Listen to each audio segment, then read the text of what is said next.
It is Wednesday, February 26, 2020. This was the readings for yesterday. I was busy looking for a new iPad so I can do my cardio and study at the same time. So I'm a day late. But anyway, this video is going to be over electrical currents, electrical stimulation, TENS, and EFS.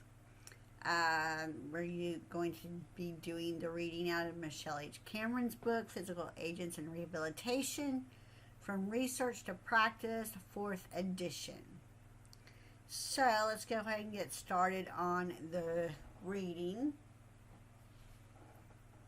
Contraindications and precautions for the use of electrical currents. The use and application of electrical currents are not without risks.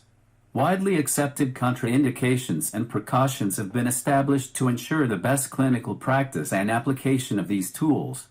These contraindications and precautions are presented in the next section and apply to all uses of electrical stimulation.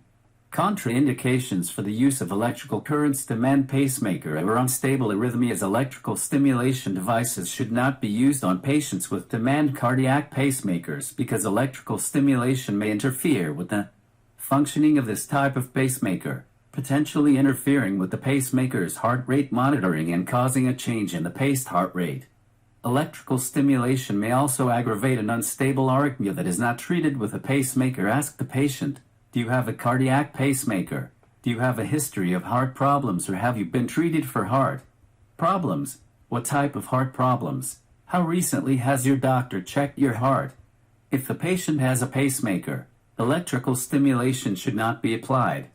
If the patient is unsure of his or her cardiac status or has recently had episodes of cardiac arrhythmia or pain, the therapist should consult with the referring physician to rule out the possibility of cardiac compromise during the use of electrical stimulation as a treatment modality.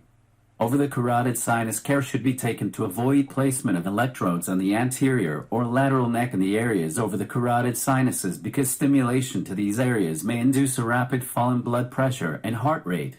That may cause the patient to faint.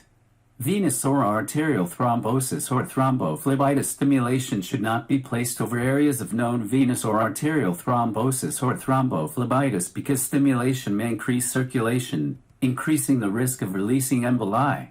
1 of 19. Ask the patient, do you have a blood clot in this area? Be sure you have checked the chart or ask the nurse in charge. Assess, check the area for increased swelling, redness, and increased tenderness. If any of these are present, do not apply electrical stimulation until the possibility of a thrombus has been ruled out. Pelvis, abdomen, trunk, and low back area during pregnancy. The effects of electrical stimulation on the developing fetus and on the pregnant uterus have not been determined. Therefore, it is recommended that stimulation electrodes not be placed in any way that the current may reach the fetus. Electrodes should not be applied to the low back, abdomen, or hips, as might be the case for bursitis, where the path of the current might cross the uterus. Occasionally, electrical stimulation is used for pain control during labor and delivery as an alternative to general anesthesia or a spinal block. Electrodes can be placed on the low back or in the anterior lower abdominal region, depending on where the pain is felt. The patient increases the current amplitude during a contraction and turns the amplitude down or off between contractions. Ask the patient, are you pregnant? Could you be pregnant? Are you trying to get pregnant? The patient may not know whether she is pregnant, particularly in the first few days or weeks after conception. Because damage may occur early during development, electrical stimulation should not be applied in any area where the current may reach the fetus of a patient who is or might be pregnant. Precautions for the use of electrical currents. Cardiac disease. Cardiac disease includes previous myocardial infarction or other specifically known congenital or acquired cardiac abnormalities. Ask the patient, do you have a known history of cardiac disease? Have you had a previous myocardial infarction? Have you ever had rheumatic fever as a child or an adult? Are you aware of having any cardiac problems at this time? Assess. Check for surgical incisions in the thoracic area, both anteriorly and posteriorly. Check the patient's resting pulse and respiratory rate before. 2 of 19.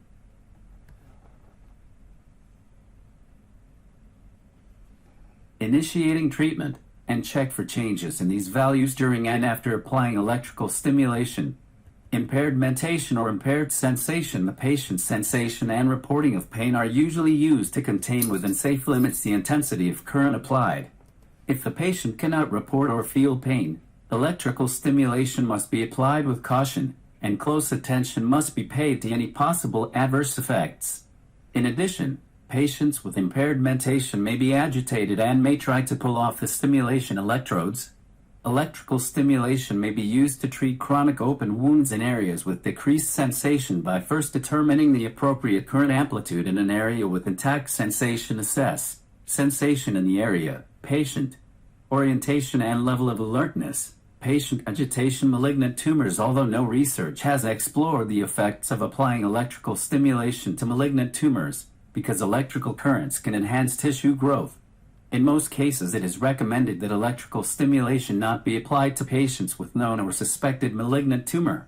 Electrical stimulation should not be applied to any area of the body of a patient with a malignancy, because malignant tumors can metastasize to areas beyond where they are first found or known to be. Occasionally, electrical stimulation is used to control pain in patients with known malignancy. This is done when the improvement in quality of life afforded by this intervention is considered to be greater than possible risks associated with the treatment. Ask the patient, have you ever had cancer? Do you have cancer now? Do you have fever, sweats, chills, or night pain? Do you have pain at rest? Have you had recent unexplained weight loss?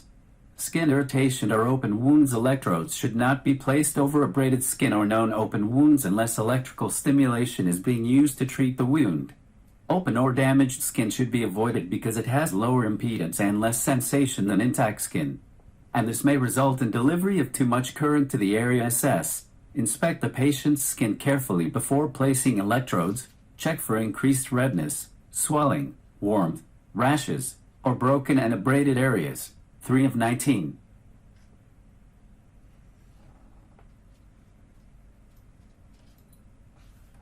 Adverse effects of electrical currents. Very few potential adverse effects result from the clinical application of electrical currents.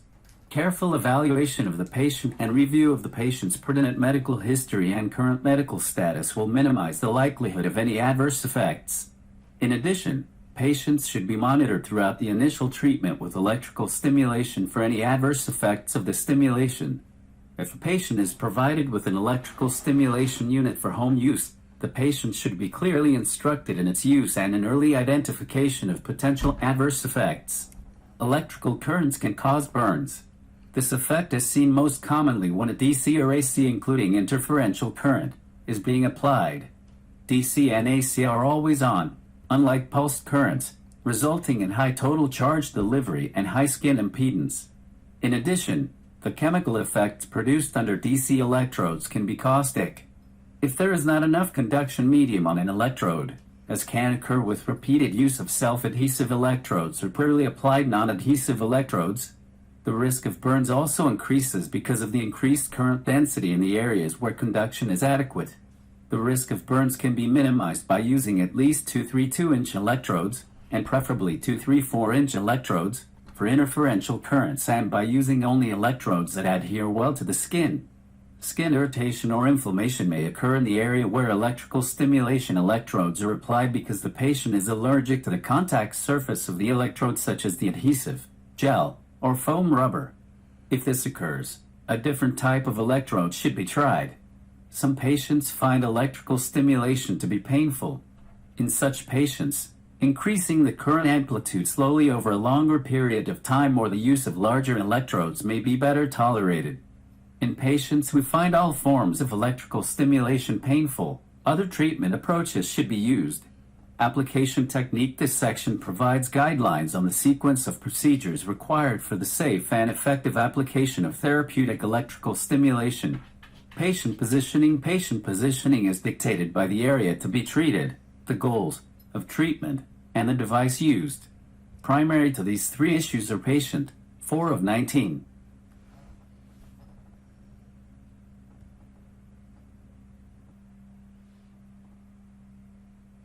Comfort and modesty. Upper extremity setups require short sleeves or a halter top for women. whereas men may or may not be comfortable with their shirts off. When treating the neck, upper and lower back, or hips, the clinician should ask patients if they feel protected or covered enough by their clothing or additional sheets or towels the clinician has in place. If in doubt, additional covering may add to a patient's comfort. For lower extremity setups, shorts are generally adequate and allow the patient to perform voluntary exercise with the stimulation in place.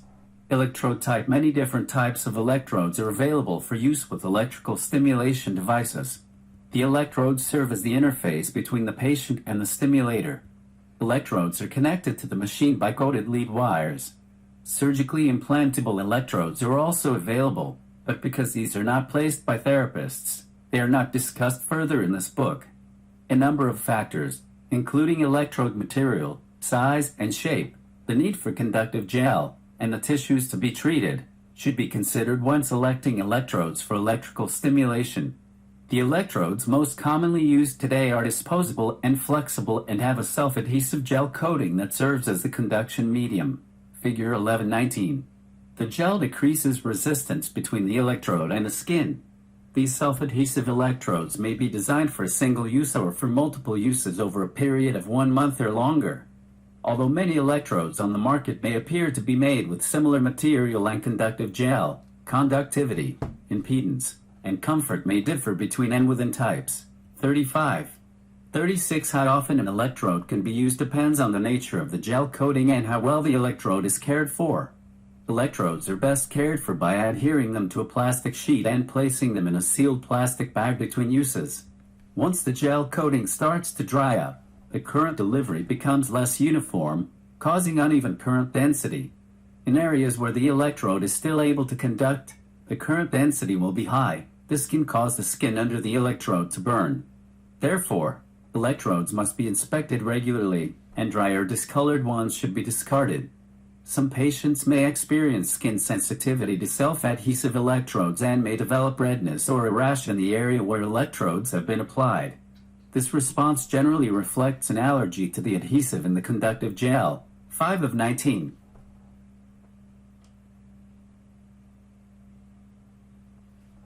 Comfort and modesty. Upper extremities. For these patients, sensitive skin to the power of electrodes may be an option. Sensitive skin electrodes usually are made with a blue gel and have less adhesive and more water in the gel. Another option is to use electrodes made of carbon-impregnated silicone rubber. See Figure 1119. These electrodes last longer than self-adhesive electrodes and are used with a gel conduction medium or with a sponge soaked in tap water to promote conduction. Carbon rubber electrodes used with gel have been found to have the least impedance among 25 different commercially available electrodes. However, because these types of electrodes are not self-adhesive, they must be secured to the patient with tape, elastic straps, or bandages. Carbon rubber electrodes should be cleaned with warm, soapy water, not with alcohol, because alcohol can cause the carbon rubber to break down. Electrodes made of conductive fabric can also be used. These electrodes are typically made from a conductive threading, such as silver, woven into another fabric in the shape of a garment such as a glove, sock, or sleeve. Garment electrodes can be used to treat an entire area that conventional gelled electrodes would not cover. They can also be fastened onto a wrap to be used on areas that may be hard to reach, such as the low back. Fig 1120. Figure 1120. A garment electrode.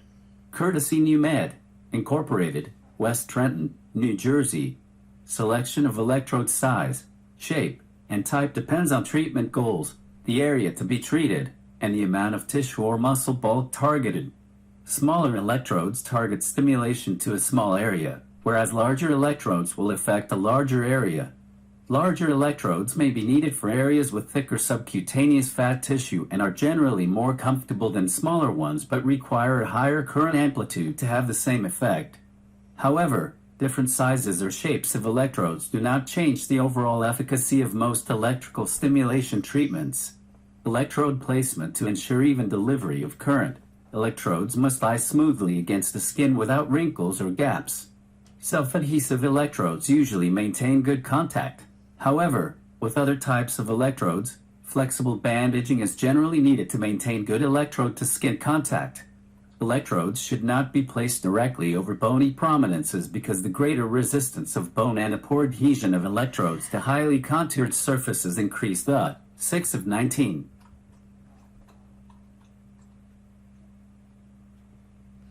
Risk of discomfort and burns and electrodes so placed are less likely to produce therapeutic benefits. Documentation. The following should be documented: area of the body treated, patient positioning, specific stimulation parameters, electrode placement, treatment duration, patient's response to treatment. Chapter Review 1. An electrical current is a flow of charged particles. 2. The effects of electrical currents include nerve depolarization, muscle depolarization, and ionic effect. 3. Most uses of electrical stimulation are based on its ability to depolarize nerves to produce action potentials. APs. Once an AP is generated by an electrical current, the body responds to it in the same way as it does to an AP that is generated physiologically. An electrically stimulated AP can affect sensory nerves, producing a pleasant or painful sensation, or motor nerves, producing a muscle contraction. 4. Ionic effects are produced by unbalanced waveforms independent of any action potential. 5. For each application, the clinician must determine which parameters to use. Parameters include waveform, application technique. 11.1 Procedure 1. Assess a patient and set treatment goals. 2. Determine whether electrical stimulation is the most appropriate intervention. 3. Confirm that electrical stimulation is not contraindicated for this patient or for the specific diagnosis you are treating. Check with the patient and review the patient's chart for contraindications or precautions regarding the application of electrical stimulation. 4. Select an electrical stimulation unit with the necessary waveform and adjustable parameters for the intervention, muscle contraction, pain modulation, tissue healing, etc. 5. Explain the procedure to the patient, including an explanation of what he/she might expect to experience and any instructions or directions regarding patient participation with the electrical stimulation. 6. Position the patient appropriately and comfortably for the intervention. 7.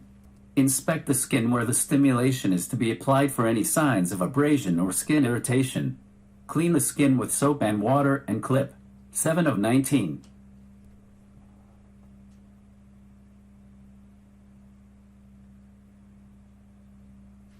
Hair if necessary for good adhesion of the electrode to the skin and thus good current flow. The hair should not be shaved because this can cause skin cuts or abrasions. Soap and water should be used for cleaning because this does not dry the skin. Alcohol should not be used to clean the skin before electrical stimulation because this dries the skin excessively, reducing electrical conduction, and alcohol that remains on the skin can accelerate breakdown of the gel on electrodes. 8. Check electrodes and lead wires for continuity or signs of excessive wear, and replace any of those found faulty or of concern. 9. Apply the electrodes to the area being treated. Use conductive gel if electrodes are not pre-gelled. Use the appropriate size and number of electrodes to address a problem. For specific information on electrode selection and placement, please see later sections on these topics. 10. Attach the lead wires to the electrodes and to the stimulation unit. 11. Set optimal parameters for treatment, including waveform, polarity, frequency, pulse duration, on, off time, ramp up, ramp down, and length of treatment time, as indicated for the goals of the intervention.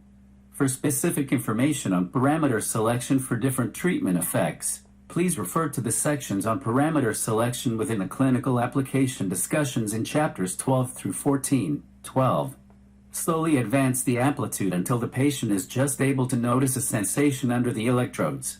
If a muscle contraction is needed to achieve the treatment objectives, continue to increase the amplitude until the indicated strength of contraction is produced, or to patient tolerance, whichever is reached first. 13. Observe the patient's reaction to stimulation over the first few minutes of the treatment. If the treatment includes muscle contraction, observe the amplitude, direction, and quality of the contraction. The parameters may need to be adjusted or the electrodes may need to be moved slightly if the expected outcome is not achieved. 14. When the treatment is completed, remove the electrodes and inspect the patient's skin for any signs of adverse reaction to the treatment. 15. Document the treatment, including all treatment parameters and the patient's response to the treatment. Electrical stimulation general instructions for electrical stimulation time-dependent parameter.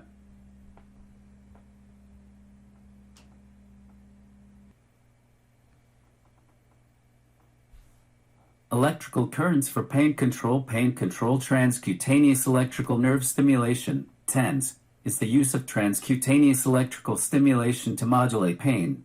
TENS can be applied using various waveforms and a variety of other electrical stimulation parameters. TENS is generally categorized as conventional TENS or low-rate TENS based on the stimulation parameters chosen and the proposed mechanism of action. Burst mode TENS, which is thought to have a similar mechanism of action as low-rate TENS, is also sometimes used. Conventional TENS, also known as high-rate TENS, uses short-duration higher-frequency pulses at a current amplitude sufficient to produce a comfortable sensation without muscle contractions to modulate pain. This approach to pain control was first proposed by Npte and Wall, who suggested that electrical stimulation may reduce the sensation of pain by interfering with pain transmission according to the gate control theory of pain. Noxious stimuli are transmitted from the periphery along small myelinated A delta nerves and small unmyelinated C nerve fibers. Activation of nociceptor A beta nerves can inhibit transmission of these noxious stimuli from the spinal cord to the brain by activating inhibitory interneurons in the spinal cord. Electrical stimulation, when applied with appropriate parameters, can selectively activate A beta nerves. Because pain perception is determined by the relative activity of A delta and C nerves compared with A beta nerves, when A beta activity is increased by electrical stimulation, pain perception is decreased. A beta nerves can be activated by shorter long-duration electrical current pulses. However, short-duration pulses, lasting between 50 and 80 milliseconds and with a current amplitude that produces a comfortable level of sensation, selectively activate these nerves without activating motor nerves. Pulse frequencies of 100 to 150 pps are generally found to be most comfortable for this application, 10 of 19.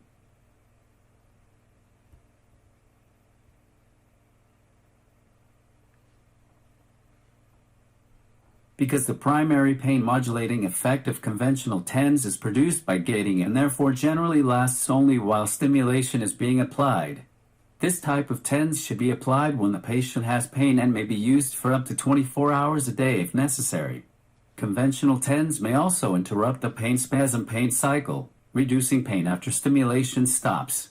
Pain is reduced directly by electrical stimulation. This indirectly reduces muscle spasm, further reducing pain unless the muscle spasm recurs. The stimulus used for conventional TENS is generally modulated, that is, varied over time, to limit adaptation. Adaptation is a decrease in the frequency of action potentials and a decrease in the subjective sensation of stimulation when electrical stimulation is applied without variation in the applied stimulus. Adaptation is a known property of sensory receptors caused by decreased excitability of the nerve membrane with repeated stimulation. Modulation of any of the stimulation parameters, which include frequency, pulse duration, and current amplitude, is likely to equally effectively help prevent adaptation to electrical stimulation. However, modulation does not increase the analgesic effects of the stimulation. Low-rate acupuncture-like TENS. Certain types of electrical stimulation may control pain by stimulating the production and release of endorphins and enkephalins. These substances, also known as endogenous opioids, act similarly to morphine and modulate pain perception by binding to opiate receptors in the brain and other areas, where they act as neurotransmitters and neuromodulators. Opioids also activate descending inhibitory pathways that involve non-opioid serotonin systems. Endorphin and enkephalin levels are increased after application of certain types of electrical stimulation. Low-rate TENS, also known as acupuncture-like TENS, which involves repetitive stimulation of motor nerves to produce brief repetitive muscle contractions or twitches, or of nociceptive A delta nerves to produce brief sharp pain, can stimulate endogenous opioid production and release. To achieve this, longer pulse durations and higher current amplitudes than used for conventional TENS are required because motor nerves, and possibly A delta nerves, must be depolarized. A pulse frequency range of 2 to 10 pps is usually used for this application to minimize the risk of muscle soreness, and because frequencies of less than 10 ppс have been found to most effectively increase endorphin and enkephalin levels. 11 of 19. Earlier studies suggested that only low-rate TENS stimulated the production of endogenous opioids.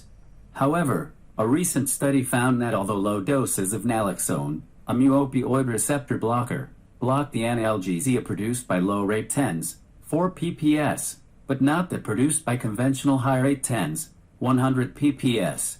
High doses of naloxone will block the effects of conventional TENS, suggesting that conventional TENS also stimulate some opioid production.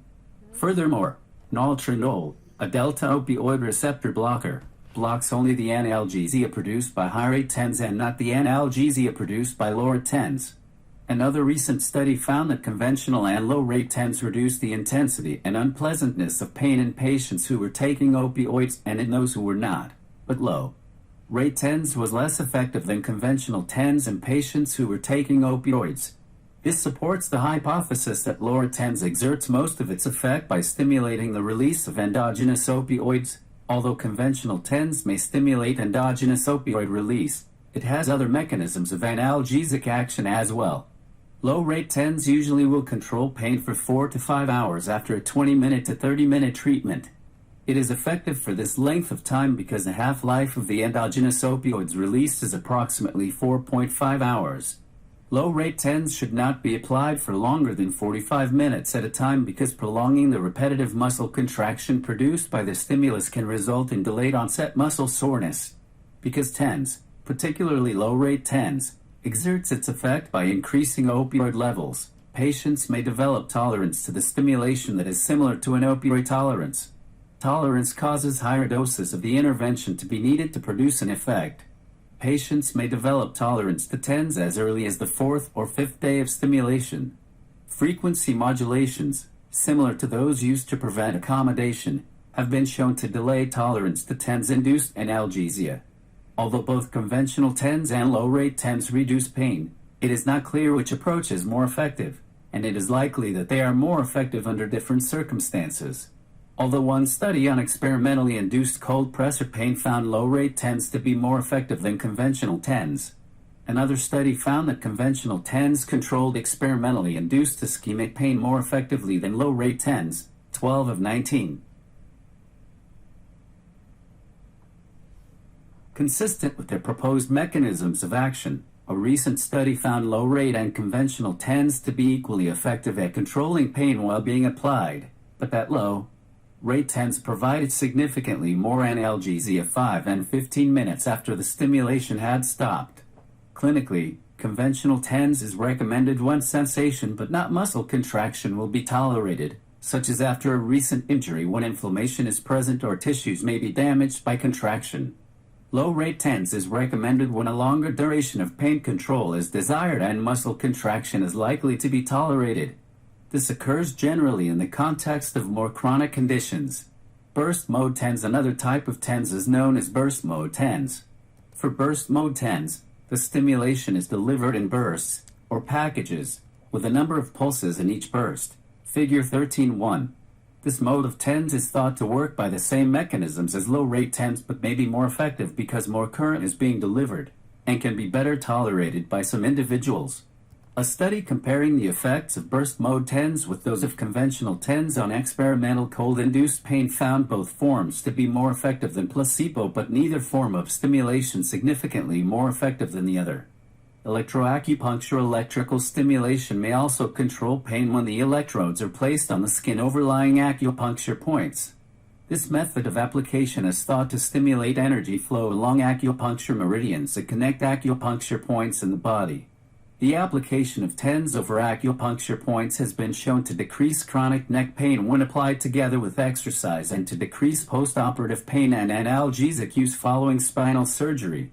Recent studies have also investigated the effects of electroacupuncture where the electrical stimulus was applied via acupuncture needles inserted into the body through the skin at the appropriate points.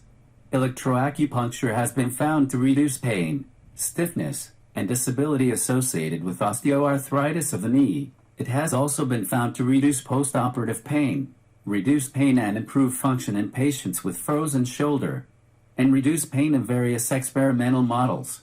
13 of 19.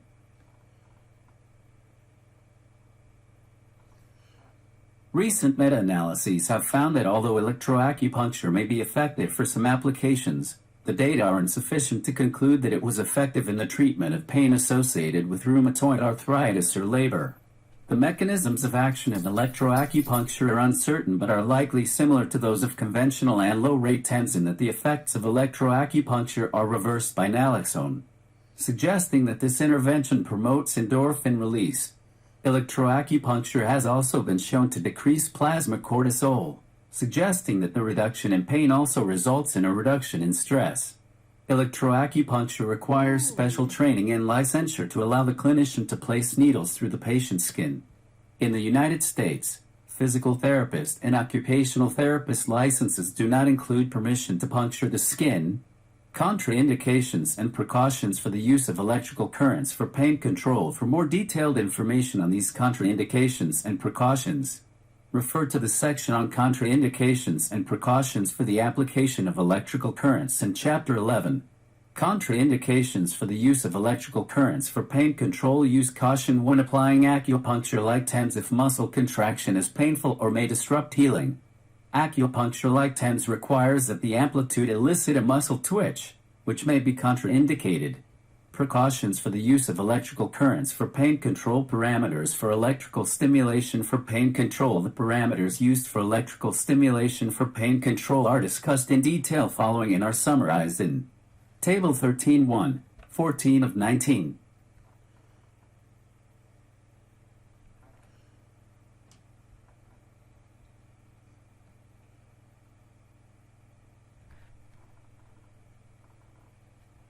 Waveform. A pulsed biphasic waveform or interferential current, which is produced by two interfering alternating currents, are the waveforms most commonly used for pain control. A pulsed monophasic waveform or premodulated current can also be effective for this application. Most devices call to the power of units output a pulsed biphasic current. This waveform, with appropriate selection of other parameters, has been shown to reduce acute, chronic, and postoperative pain, as well as postoperative analgesic medication consumption. Interferential current has also been shown to reduce pain and swelling and to increase range of motion, ROM, after knee surgery. It has been used to relieve pain associated with musculoskeletal conditions and chronic inflammatory conditions such as osteoarthritis and psoriatic arthritis, as well as chronic low back pain. Although less often used, pulsed monophasic currents, such as high-voltage pulsed current, can also be used to reduce pain. A pulsed biphasic or monophasic waveform requires only two electrodes and therefore is quicker to set up than interferential current, but interferential current may be more comfortable, may affect a larger and deeper area, and may provide a longer lasting effect. Premodulated current, a variation of interferential current that uses only two electrodes and delivers an alternating current of varying amplitude, may also be used to reduce pain. But this current may not provide the additional depth and distance of penetration expected from interferential current. Essentially, as long as the stimulus has the necessary pulse duration, amplitude, and rate of rise to stimulate the appropriate nerves, it can be effective for pain control. Electrode placement. When electrical stimulation is applied for pain control, a variety of electrode placements can be effective. Placement around the painful area is most common. Placement over trigger points or acupuncture points, which generally are areas of decreased skin resistance, has also been reported to be effective. However, the application of electrodes over acupuncture points has not been found to be more effective than placing electrodes around the area of pain. When the electrodes cannot be placed near or over the painful area, for example, if the area is in a cast or local application of the electrodes is not tolerated, the electrodes can be placed proximal to the site of pain along the 15 of 19 pathway of the sensory nerve supplying the area. If two currents, and thus four electrodes, are used, the electrodes can also be placed to surround the area of pain. When pulsed currents are used, the electrodes can be placed so that the two currents intersect, allowing the current to cross at the area of pain, Figure 13.2, or they may be placed in parallel, either horizontally or vertically. When two pulsed currents are used, they are of the same frequency and therefore do not interfere with each other. If an interferential current is desired, the two alternating currents, with differing frequencies, must intersect to interfere and produce the therapeutic beat frequency in the treatment area. For all applications, the electrodes should be at least 1 inch apart. Pulse duration. Most clinical units with biphasic waveforms intended to be used for pain control and most portable units intended for use for pain control, usually called to the power of units, have an adjustable pulse duration. When a biphasic waveform is used for conventional TENS, the pulse duration should be between 50 and 80 milliseconds to depolarize only the A-beta sensory nerves. When low-rate TENS is applied, the pulse duration should be between 200 and 300 milliseconds to also depolarize the motor nerves and possibly the A-delta nerves. When interferential current is used for pain control, one cannot select a pulse duration.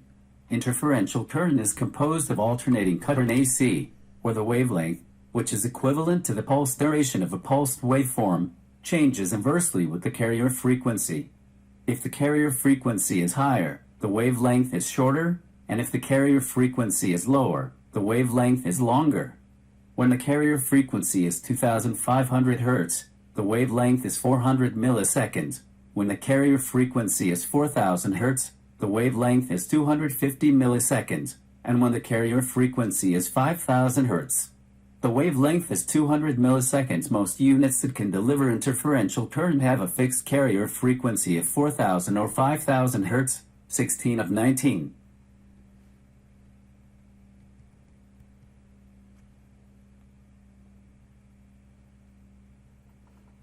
Frequency selection of pulse frequency for pain control depends on the desired mode to the power of conventional, low rate, or burst. With conventional TENS, the pulse frequency is set between 100 and 150 pps, and with low rate TENS, the pulse frequency is set below 10 pps.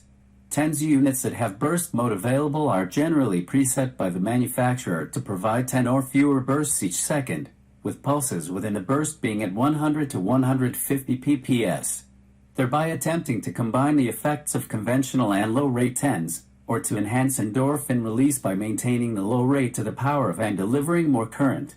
On/off time. When applied for pain control, electrical stimulation is delivered continuously throughout treatment time with no off to the power of time. This is necessary because according to the gate control theory, the current blocks the pain only when it is stimulating A-beta nerve fibers. During any off to the power of time, no A-beta nerves would be stimulated, and no pain reduction would be felt. Similarly, endogenous opioid release is stimulated when low-rate TENS is on, not during any off to the power of time. Current amplitude to control pain with electrical stimulation. The treatment should be comfortable. For conventional TENS, it is generally recommended that the amplitude be set to produce a gentle sensation that is perceived as tingling or vibration, although some recommend a strong or maximally tolerated level of sensory stimulation for this application. No published studies have compared the effects of different current amplitudes for conventional TENS. It is likely that different individuals respond best to different levels of sensory stimulation, and that the ideal for a particular individual will have to be determined by the patient and the clinician.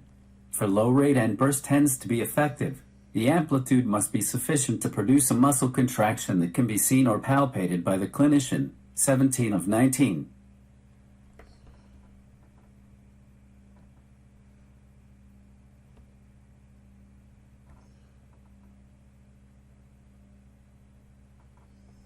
Treatment time. When electrical stimulation is used for pain control with conventional TENS, the stimulation may be applied whenever the patient is in pain or would be expected to be in pain. Low rate or burst mode TENS should be applied only for a maximum of 20 to 30 minutes every 2 hours. Lowered and burst mode TENS should not be used for longer periods because the muscle contractions they produce can cause delayed onset muscle soreness if the stimulation is applied for prolonged periods. Documentation. When applying electrical stimulation to treat patients for pain, document the following. Area of the body to be treated, patient positioning, specific stimulation parameters, electrode placement, treatment duration, Patient response to treatment documentation is usually provided in the SOAP note format. Ensure that the level of detail is sufficient for another clinician to be able to reproduce the treatment using your notes. The following examples only summarize the modality component of treatment and are not intended to represent a comprehensive plan of care. Examples when applying TENS for relief of acute pain in bilateral, B, upper trapezius, trap, and neck resulting from a motor vehicle accident, MVA. Document the following. S. PT reports constant B-trap area pain after MVA 10 days ago. He awakens 103 inches each night from neck pain. PT denies pain, numbness, or tingling in his upper extremities. O. Intervention tends to be upper trap area 330 minutes, 2 channels, 4 electrodes to the power of, 2 at level of cervical thoracic junction and 2 at level of proximal medial scapulae, cross channels. Biphasic waveform, pulse duration 70 millisecond, frequency 120 pps, with amplitude modulation. PT set amplitude to his comfort. Post-treatment, after 20 minutes of treatment, PT notes a 50% decrease in his trap area discomfort. PT instructed in appropriate application and use. He then correctly demonstrated setup and operation of unit. Given written instruction for independent home use of TENS, including a drawing with electrode placement. 8. PT tolerated TENS, with decrease in pain. PT to use TENS independently at home up to 24 hours a day for pain relief during functional activities. PT to monitor the condition of his skin under the electrodes. 18 of 19.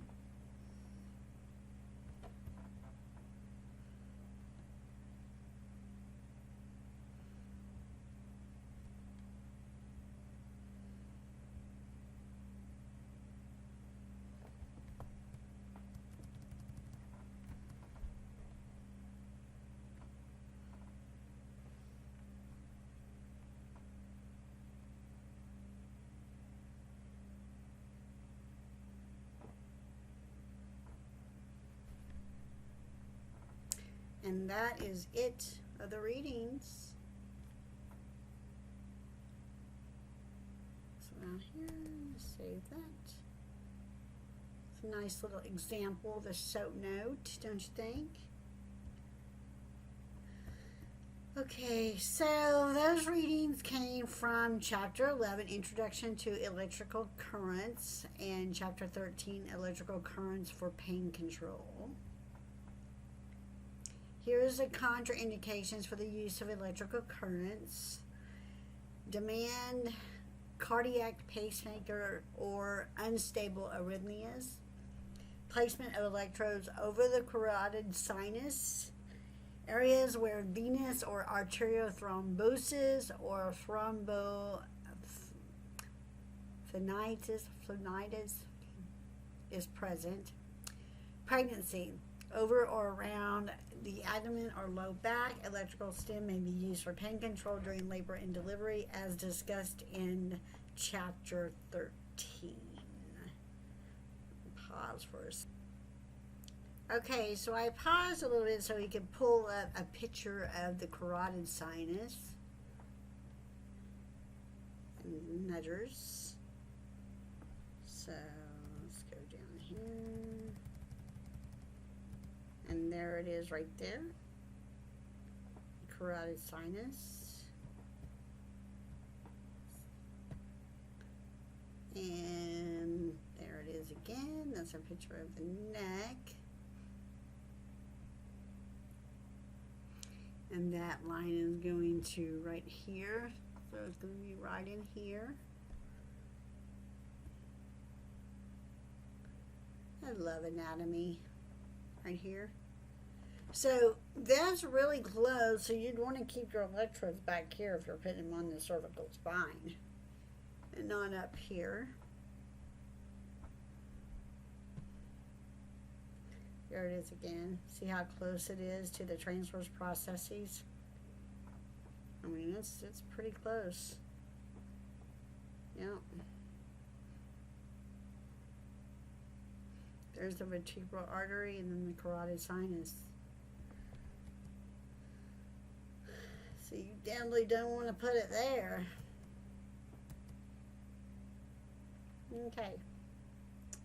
Just wanted to pull that up real quick. That's a contraindication.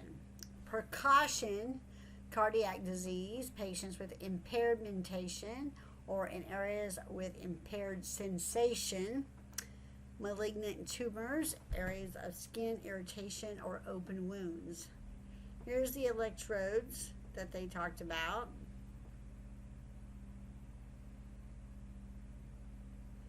Mine are this size right here. I use a Dynatronics 10 unit, and let's see. And these are my electrodes right here.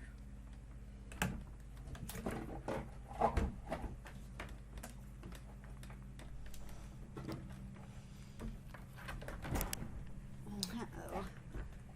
They're stuck for some reason.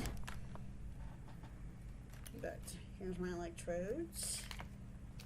And I have mild cerebral palsy, so my chemotherapy that I took last year exacerbated it.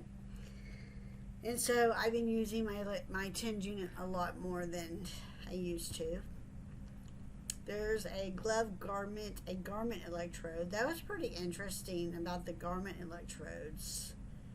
I'm going to pause for a second. Okay, so I went and grabbed some information out of the reading on the garment electrode.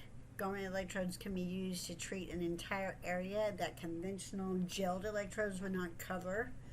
They can also be fastened into a wrap to be used on areas that may be hard to reach, such as the low back. And this is a figure 1120, which is a garment electrode. That is very, very cool. I've never even heard of that.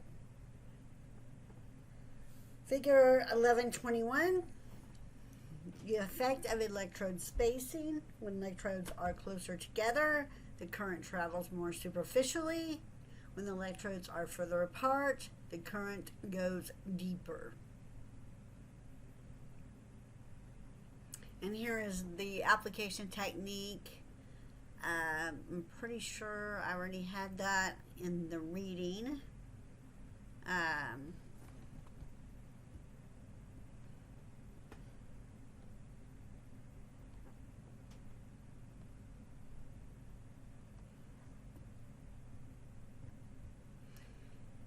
Recommended parameter settings for electrical stimulation for pain control. So table 13.1 has conventional high rate 10s, acupuncture light low rate 10s, and then burst mode.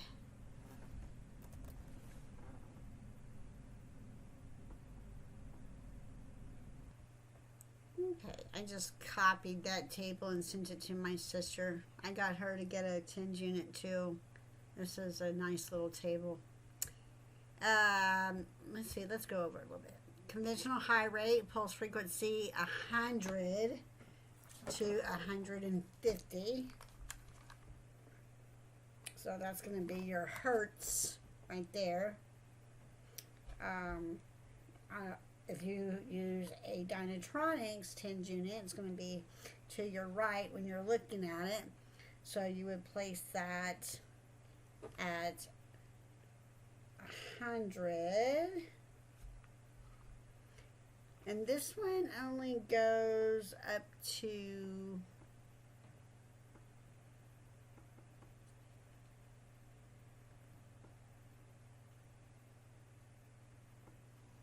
this is in hertz versus PPS, pulse frequency. I'm gonna have to link that up. The pulse duration is the US, the width, which would be 50 to 80. That's for conventional high rate. Yeah.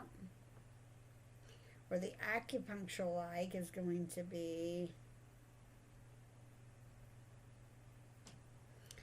200 to 300.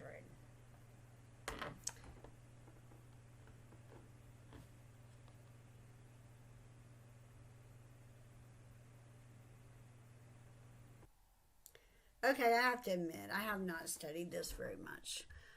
So the pulse frequency or the beat frequency for interferential, the PPS is sometimes written down as hertz, which is this is what my Dynatronics 10 unit does. So it's in hertz. So 150, 100 to 150, which this one only goes up to 120. And then to get an acupuncture rate, you would go low rate 10s would be 2 to 10. So interesting. Generally preset in unit at 10 burst. So this unit has burst, continuous, and modulated. 30 minutes, 60 minutes are continuous. So the pulse duration is the width of the pulse. And for acupuncture, you're going to put it on 200 to 300. This unit goes up to 260. So there's a marking 210, 240, 260. 180, 210, 240, 260. We'll put it at 210. So that would be your acupuncture low rate 10s that will produce endogenous pain relief, endorphin release. Endorphin release, endorphin release. Interesting. 20 to 30 minutes, 20 to 30 minutes for the acupuncture and the burst because it can cause muscle soreness. I've worn my 10 unit long enough to get muscle soreness for sure.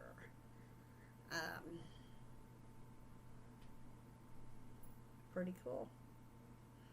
With the conventional high rate 10s, you would do 150, 100 to 150 over here, which my unit only goes to 120, and then 50 to 80 with the pulse width. I've got mine set right now on acupuncture, like low rate 10s. And this is what I found on the internet. Pulse frequencies 2 to 150 pp's or hertz. Some go higher. And here it says sometimes the term hertz or Hz is used here for the pp's, pulses per second. So 2 to 150 pp's or hertz. There's the electrodes placed over the low back for electrical stimulation treatment to control low back pain. I've never used it on my SI joint when it flares up. Might have to do that. I like the garment electrode though, because I tell you, sometimes it's hard to put electrodes on my scalp. I like to do the medial inferior border of my scalp. Electrical pearl. Electrodes should not be placed directly over bony prominences. Document electrode placement using diagrams. Conventional 10s is usually delivered with pulses of 50 to 80 duration at 100 to 150 pulses per second frequency. 50 to 80 US and 50 to 100, can't talk today, 100 to 150 hertz or PPS.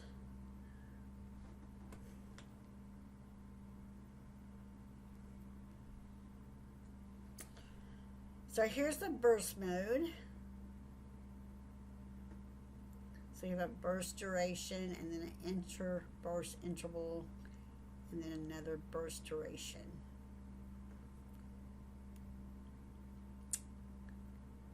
Precautions for the use of electrical currents for pain control, cardiac disease, impairmentation or sensation, malignant tumor, skin irritation or wounds, open wounds.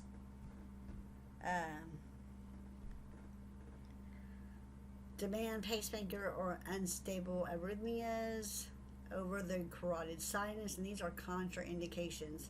Venous or arterial thrombosis or thrombophlebitis, pelvis, abdomen, trunk, and low back during pregnancy. Therapy ed. Which one do I want? This one? I want that one or this one? Let's do that one. I've done it before. Okay, electrical stem. I'm going to take a break here for a second. Okay. Therapy ed, electrical stem, characteristics, waveforms. Monophasic, direct or galvanic current, a unidirectional flow of charged particles. A current flow in one direction for a finite period of time is a phase. Downward or upward deflection from and return to baseline. It has either a positive or negative charge. Biphasic wave, alternating current. Bidirectional flow of charged particles. This type of waveform is illustrated as one half of the cycle above the baseline and the second phase below the baseline. One complete cycle, 2 phases equals a single pulse. It has a 0 net charge if symmetrical. Polyphasic wave. Biphasic current modified to produce 3 or more phases in a single pulse. This waveform in medium frequency may be Russian or interferential current. Okay, so here's figure 10.4, your basic waveform characteristics. Monophasic, unidirectional flow of charged particles. Current flow in one direction for an infinite period of time is a phase. Upward or downward deflection from and return to baseline. It has either a positive or negative charge. Biphasic wave, alternating current, a bidirectional flow of charged particles. This type of waveform is illustrated as one half of the cycle above the baseline and second phase below the baseline. One complete cycle, 2 phases equals a single pulse. It has a 0 net charge if symmetrical. Symmetrical, asymmetrical. Polyphasic wave, biphasic current modified to produce 3 or more phases in a single pulse. This waveform in median frequency may be Russian or interferential current. Pictures are worth 1,000 words, aren't they? And there's a big picture of it. Current modulation. You have continuous mode, uninterrupted flow of current. Interrupted mode, intermittent cessation of current flow for less than or equal to 1 second. Surge mode, a gradual increase and decrease in the current intensity over a finite period of time. Ramped mode, a time period with a gradual rise of the current intensity, which is maintained at a selected level for a given period of time, followed by a gradual or abrupt decline in intensity. Goals and indications. Pain modulation. Activation of gate mechanics, gate theory. Initiation of descending inhibition mechanisms, endogenous opiate production, decrease muscle spasm, muscle fatigue, tetanic contraction sustained for several minutes by means of continuous modulation, muscle pump, interrupted or surge modulation producing rhythmic contraction and relaxation of the muscle to increase circulation, muscle pump and heat, combination of electrical stim and ultrasound to increase tissue temperature and produce muscle pumping at the same time. Impaired range of motion, increase in or maintenance of joint mobility, technical stretching of connective tissue and muscles associated with a joint, used when muscle strength is deficient or neuromuscular dysfunction, such as spasticity, prevents adequate joint movement, decrease pain to encourage joint motion, decrease in edema is significant impediment to motion.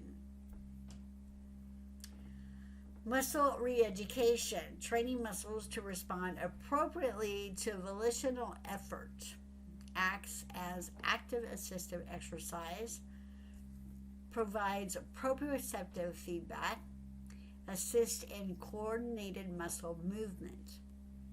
Disuse atrophy muscle weakness, used as an adjunct to volitional movement. Soft tissue repair, wound healing. Pulse currents, monophasic, biphasic, or polyphasic, with interrupted modulations.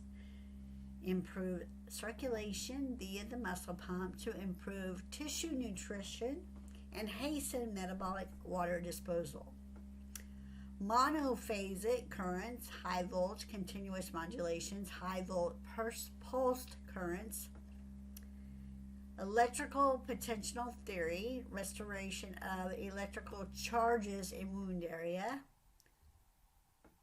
Bactericidal effect, distribution of DNA, RNA synthesis, and or cell transport system in microorganisms. Biochemical effects, increased adenosine triphosphate ATP concentration, amino acid uptake, and increased protein and DNA synthesis. Wow, good to know. Didn't know that. Galvanotactic effect, attraction of tissue repair cells via electropolarity. Inflammation phase, macrophages, positive, mast cells, negative, neutrophils, positive or negative, proliferative phase, fibroblast, positive, wound concentration phase, wound contraction phase, alternating positive and negative, epithelialization phase, epithelial cells positive. Interesting. Soft tissue repair, wound healing. This is a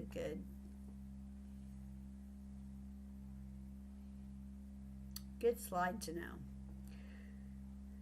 So you have pulse currents with interrupted modulations, monophasic currents, and then you have both low intensity, continuous, non-pulse, low volt direct current, and high volt pulse current can be applied for wound healing. Though the current characteristics, continuous versus pulse, differ, the treatment protocols are similar. Low amplitude current for 30 to 60 minutes. During my clinical, they use diathermy a lot for wound healing. Had a lot of success with it. So, where are we? Where's that G coming from?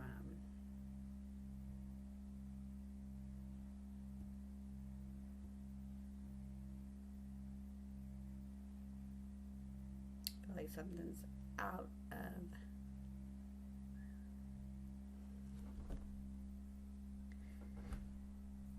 Pause again. So F was soft tissue repair, and then we go to G, edema reduction. Muscle pump to increase lymph and venous flow. Electrical field phenomenon for acute edema by electrostatic repulsion, a monophasic waveform with a negative polarity to set up to surround the injured area and repel a negatively charged proteins attempting to accumulate in the interstitium. Spasticity, to reduce hypertonicity, fatigue of the agonist, and reciprocal inhibition, stimulate the antagonist and inhibit the agonist. Denervated muscle. Controversy exists relative to the use of electrical stimulation for denervated muscle.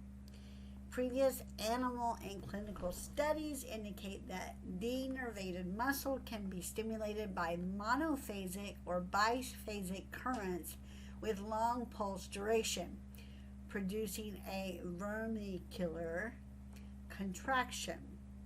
The goal of stimulation is to retard the effects of disuse atrophy and shorten recovery time.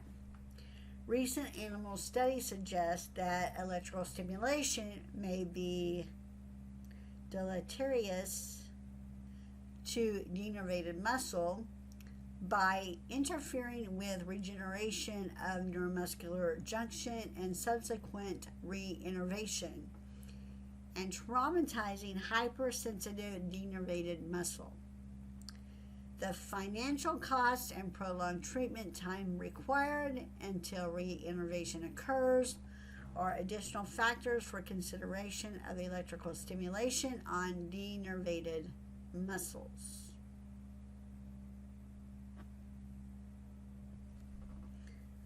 Contraindication and precautions. Contraindications. Anywhere in the body for patients with demand-type pacemakers or other electronic devices such as insulin pumps, unstable arrhythmias, suspected epilepsy, or seizure disorder. Over or in the area of the carotid sinus, thrombosis or thrombophlebitis, eyes, thoracic region, phrenic nerve, urinary bladder stimulators, abdomen or low back during pregnancy. Transcerebrally or transthoracically in the presence of active bleeding or infection. Superficial metal implants, pharyngeal or laryngeal muscles. Motor level stimulation should not be applied in conditions that prohibit motion. And those are the contraindications. Precautions: cardiac disease, impairmentation in areas of impaired sensation, malignant tumors, skin irritation, or open wounds. Applied iontophoresis in the area after the application of another physical agent. In patients with hypotension or hypertension, excessive adipose tissue or edema, bleeding disorders, menstruating uterus, pregnancy during labor and delivery. C, procedural cautions. Do not use any electrical modality if there is evidence of broken or frayed wires or if the unit is not connected to the ground fault circuit interrupter. Electrodes that are too small, have uneven contact, or are self-adhesive and no longer sticking or conducting well can cause skin irritation or burns.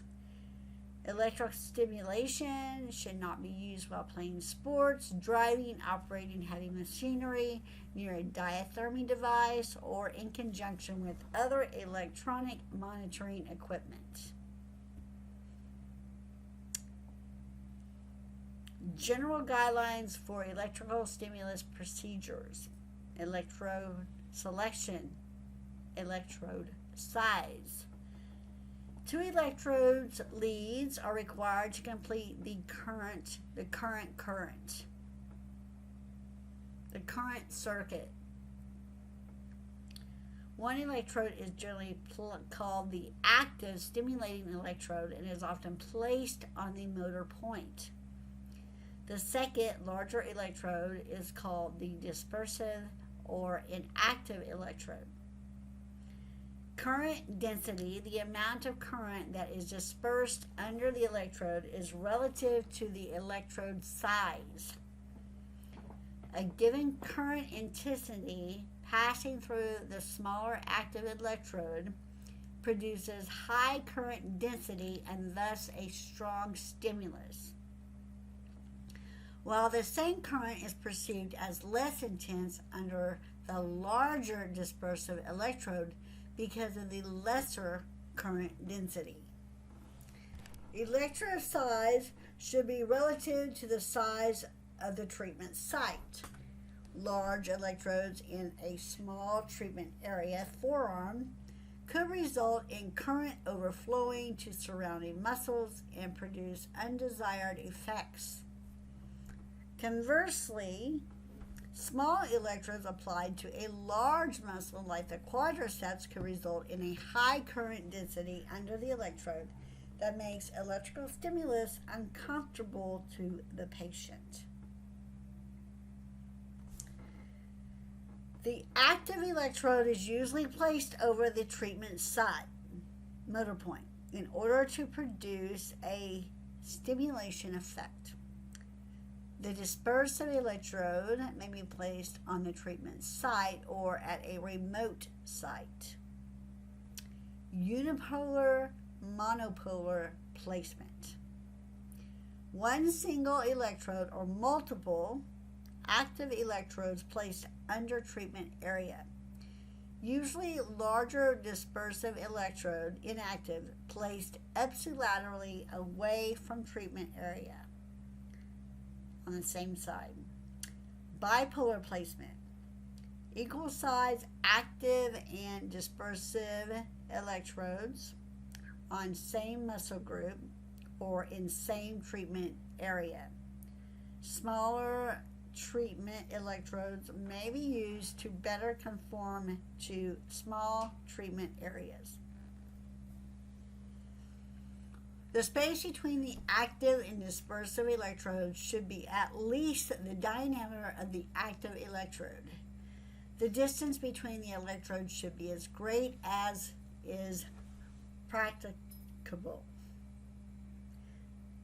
The greater the space between electrodes, the lesser the current density in the intervening superficial tissue, thus minimizing the risk of skin irritation and burns.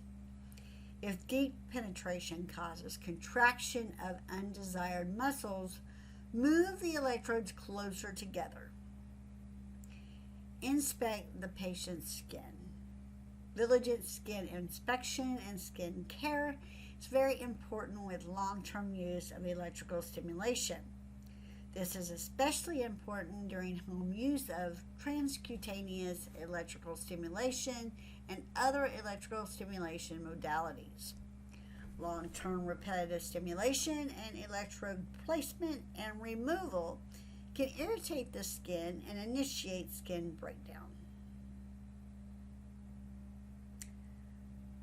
Muscle strengthening. So we just did electrode selection. B, muscle strengthening, muscle spasm, or edema, muscle pump, range of motion. Slowly increase intensity until a muscular response is observed. 10 to 15 muscle contractions may be sufficient to obtain the goal. Number 3.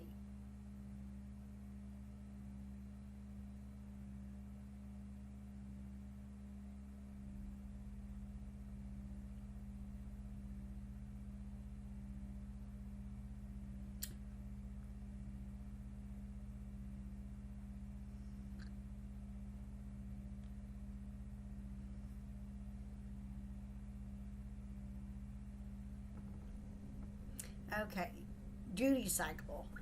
Uninterrupted ramped modulation of current allows the muscle to recover between stimulation periods. It has been shown that stimulation on-off ratios of less than or greater to 3 to 1 minimize the fatigue effects of electrical stimulation. C. Muscle spasm fatigue.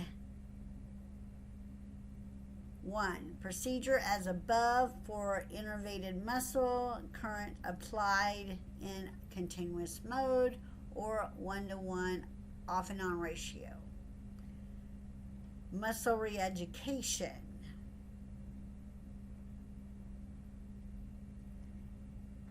Parameters and procedures similar to muscle strengthening techniques, stimulation for multiple sets of singular or multiple muscle repetitions, treatment sessions of 10 to 30 minutes depending on patient's mental and physical tolerance.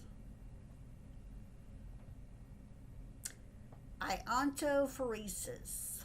Description: the application of a continuous direct current to transport medicinal agents through the skin or mucosous membranes for therapeutic purposes. Physics: like charges repel like charges. Unlike charges attract unlike charges.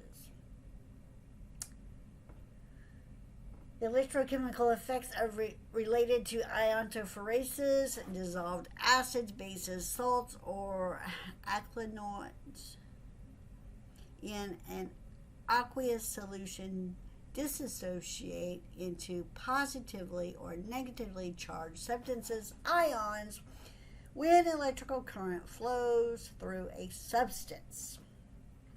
Polar effects. Positive ions move towards the negative pole, cathode, where a secondary alkaline reaction, sodium NaOH, occurs.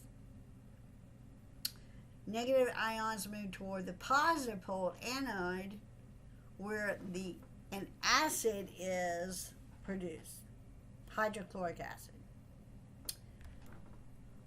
Ion transfer. The number of ions transferred through the skin is directly related to the duration of the treatment, current density, and concentration of ions in the solution.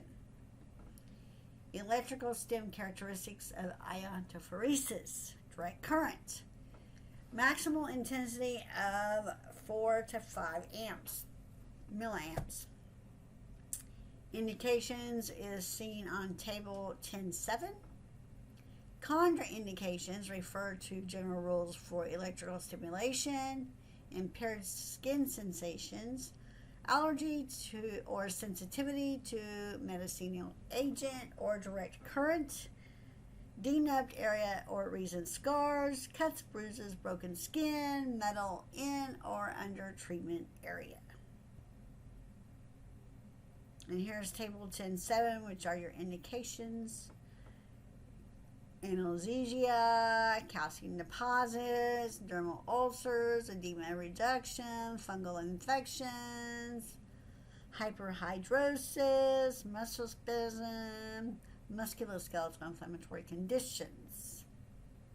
So here's your ion, here's your polarity, and here's your source. Lidocaine. Tap water for hyperhidrosis. That's interesting. Calcium chloride, magnesium sulfate for muscle spasm. Dexamethasone phosphate for musculoskeletal inflammatory conditions. copper sulfate for fungal infections.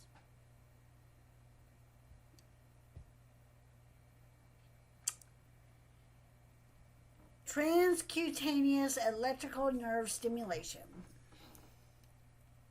TENS is designed to provide afferent stimulation for pain management. Okay, I found this on the web for stimulation for pain. Check it out. I don't remember saying Siri. Did you hear me say Siri? I don't think I said Siri. Anyway. Physiological effects. Pain modulation through activation of central inhibition of pain transmissions, the gate theory. Large diameter A beta fibers, figure 10.5, activate inhibitory interneurons located in the dorsal horn of the spinal cord, producing inhibition of smaller A beta and C fibers, pain fibers. Presynaptic inhibition of the T cells closes the gate and modulates pain. The gate mechanism also includes release of enkephalins, which combined with opiate receptors can depress release of substance P from the A delta and C fibers. Pain modulation through descending pathways, generating endogenous opiates, figure 10.6. Noxious stimuli generate endorphin production from the pituitary gland and other central nervous system areas. Endogenous opiate-rich nuclei, periaqueductal gray matter in the midbrain and thalamus are also activated by strong stimuli. Neurotransmitters from the PAG facilitate the cells of the nucleus raphe magnus and reticularis gigantocellularis. Efferents from the nuclei travel through the dorsal lateral funiculus, terminating on the encephalogeric interneurons in the spinal cord, and presynaptically inhibit the release of substance P from the A delta, and the C fibers. Oh my, that's too much. Here's figure 10.5, systematic of gate control theory. Here's your T cell. A beta, A delta, C fiber. Touch receptor, free nerve ending. Here's your systematic of descending inhibition mechanisms. Free nerve ending, A delta, C fiber, T cell. A video would be good on this, don't you think? I might have to see if I can find one. 3. Electrical stimulation characteristics. Waveform, typically asymmetrical biphasic with a zero net direct current component. Other variations include pulsed monophasic current have been used. Current, continuous pulse or burst. This is boring, so I'm trying to keep myself awake here. Procedures, conventional high rate TENS. This most common mode of TENS can be applied during the acute or chronic phase of pain.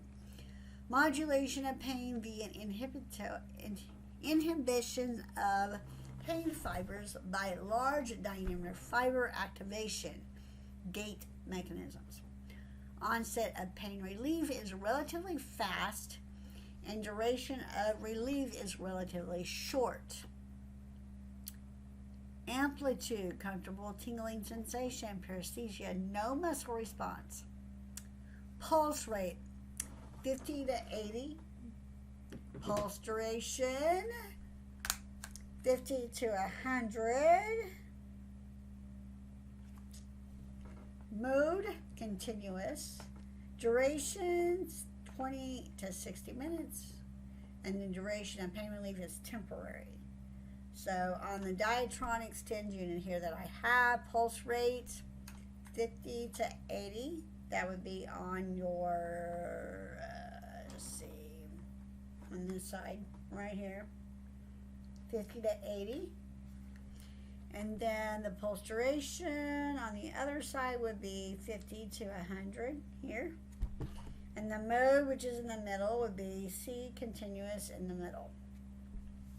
And then it has 30, 60, and continuous of the timer, so you would put it on 60 and let it go.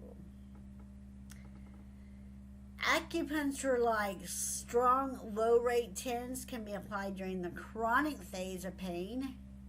Analgesia produced through stimulation evokes production of endogenous opiates. Onset of pain relief may be as long as 20 to 40 minutes. Duration of pain relief may be long lasting, up to an hour.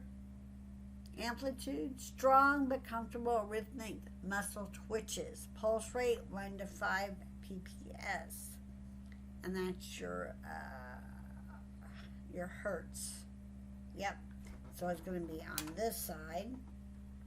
1 to 5 pp's. And right now mine's on 7. And I think the other book said 1 to 10. Pulse duration 150 to 300. And this unit only goes up to 260. And that will be on this side right here. And then the mode would be continuous. And it's already on continuous. And you would do it for 30 to 40 minutes. So you would move that all the way to 30 because it doesn't have a 40 as a 30, a 60, and a continuous. And the duration of pain relief is long lasting. Brief intense TENS. This mode is used to provide rapid onset short-term pain relief during painful procedures, wound debridement, deep friction massage, joint mobilization, or passive stretching. Amplitude to patient's tolerance. The pulse rate is going to be 80 to 150. So here on this side, 80 to 150. And on this other side, 50 to 150 on this side. And the mode will be continuous. Duration of treatment, 15 minutes. Duration of pain relief is temporary, 30 to 60 minutes.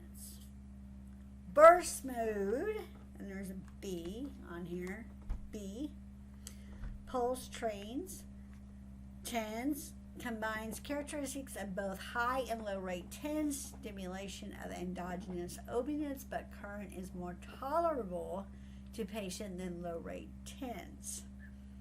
Onset of analgesia is similar to low rate TENS. The amplitude is comfortable intermittent paresthesia. Pulse rate is going to be 50 to 100 delivered in packets of bursts of 1 to 4 pp's.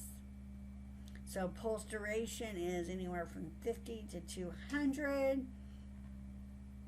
So this on this side. So sometimes the machine is already preset. I'm not real sure if this one is, but you can go ahead and fix it yourself.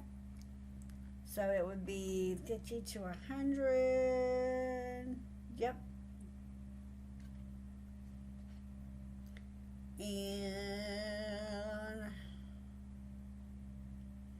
50 to 200 on this side, continuous, 20 to 30 minutes, and it has long-lasting pain relief.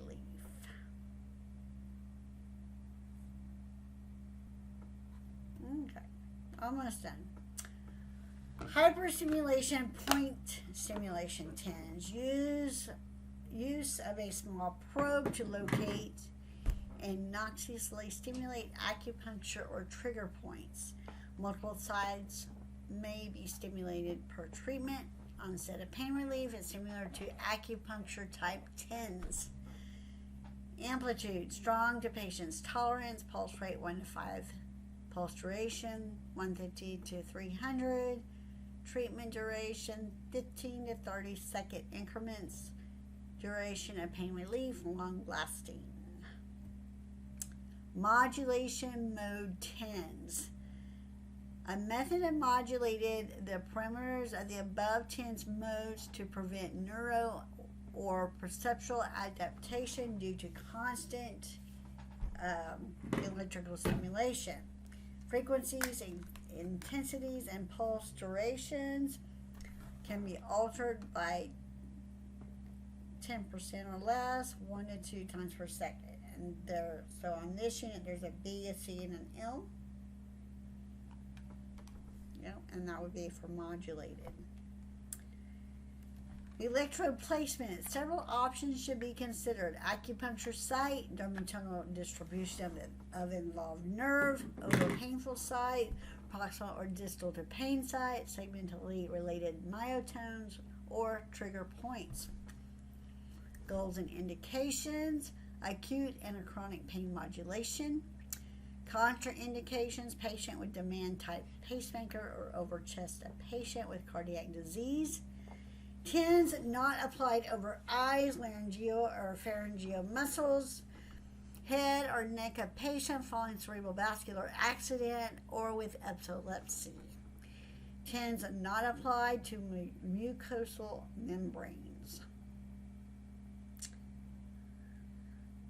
High voltage pulsed galvanic stimulation in the PDF.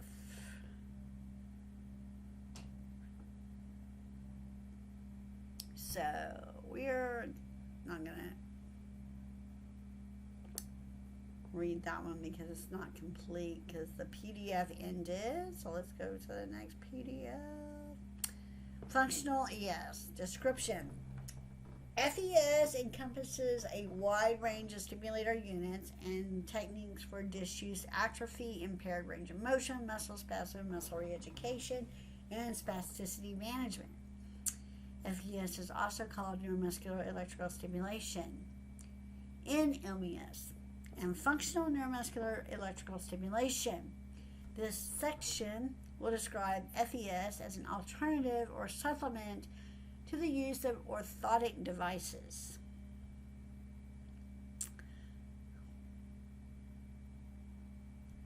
Shoulder subluxation. Patients with a CVA may initially exhibit weakness or flaccid paralysis of the muscles supporting the glenohumeral joint, especially the supraspinatus and posterior deltoid. The force of gravity acting on the unsupported upper extremity tends to stretch the ligamentous structures surrounding the glenohumeral joint, resulting in severe pain and decreased upper extremity function. Characteristics: waveform, asymmetrical biphasic square, current, uninterrupted pulse current. Procedure: electrode placement, bipolar. Electrodes on supraspinatus and posterior deltoid. Treatment parameters: amplitude, tetanic muscular contraction to patient's tolerance, pulse rate 12 to 25 pps, duration of treatment 15 to 30 minutes, 3 times daily, up to 6 to 7 hours, on-off ratio 1 to 3, progressing to 12 to 1. So 2 seconds, 6 seconds, 24 seconds, 2 seconds. Dorsiflexion assist in gait training. Patients with hemiplegia sometimes exhibit paralyzed dorsiflexor and everter muscles. It controls foot drop and facilitates dorsiflexors and everters during swing phase. Characteristics: waveform, asymmetric biphasic square. Pulse duration 20 to 250. Mode interrupted by foot switch. Electrode placement: bipolar, perineofibular nerve near head of fibula or anterior tibialis muscle.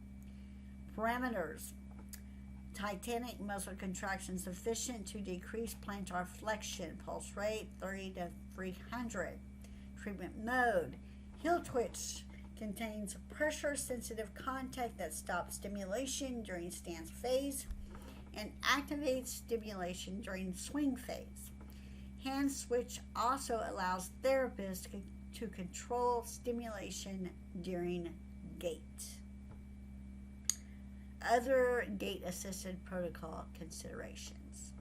Placement of electrodes on appropriate muscles to control muscles during push-off, plantar flexors, late swing phase, hamstrings, quadriceps, and or gluteals, stance phase. And that concludes that video. Oh my gosh. Hour and 35 minutes. I think that's my longest video. But there you go. See you on the next one.